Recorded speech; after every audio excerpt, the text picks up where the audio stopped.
Coming up next. I think if there's no common ground or you're not trying to seek a relationship with them, I think it makes it even more difficult to try to get them to learn a subject that they are already reluctant to learn.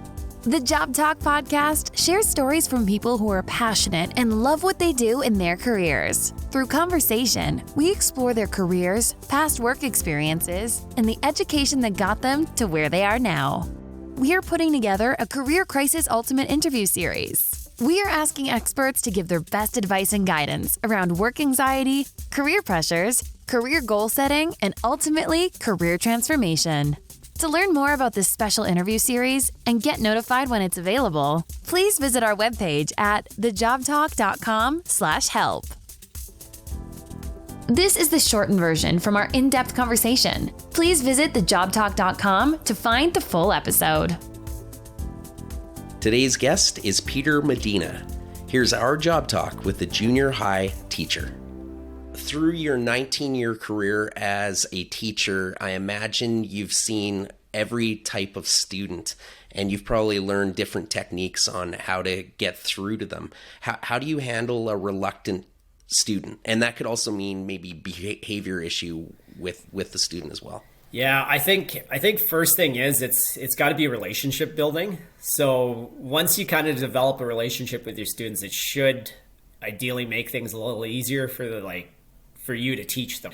I think once they understand you as a teacher and what your intentions are for them, I think it's all about relationship that you have with your kids, right?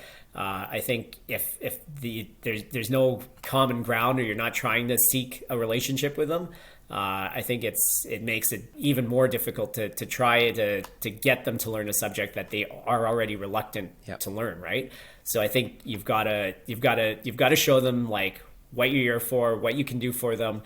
You acknowledge that they might be struggling, but you just want the best for them. So and the importance of it. What are some misconceptions about junior high school teachers?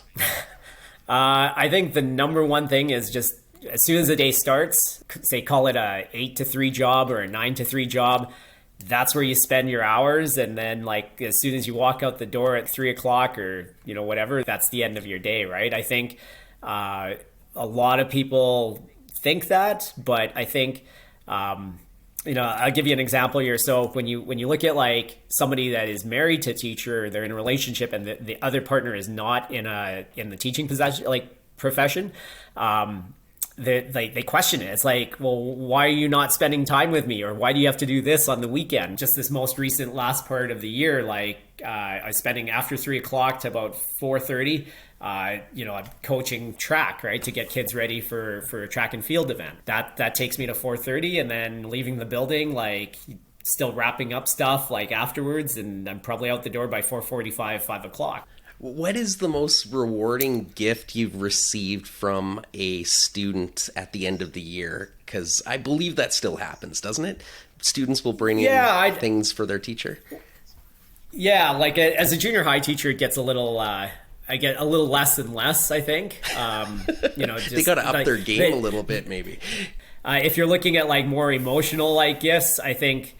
sometimes it's just words that kids say. I was a grade 9 homeroom at one point, and it's just cool to hear some kids that leave grade 9 and they call you the GOAT, right? So yeah, the greatest of all time. The greatest of all time. I think that's some of the most memorable emotional gifts I've got versus say physical.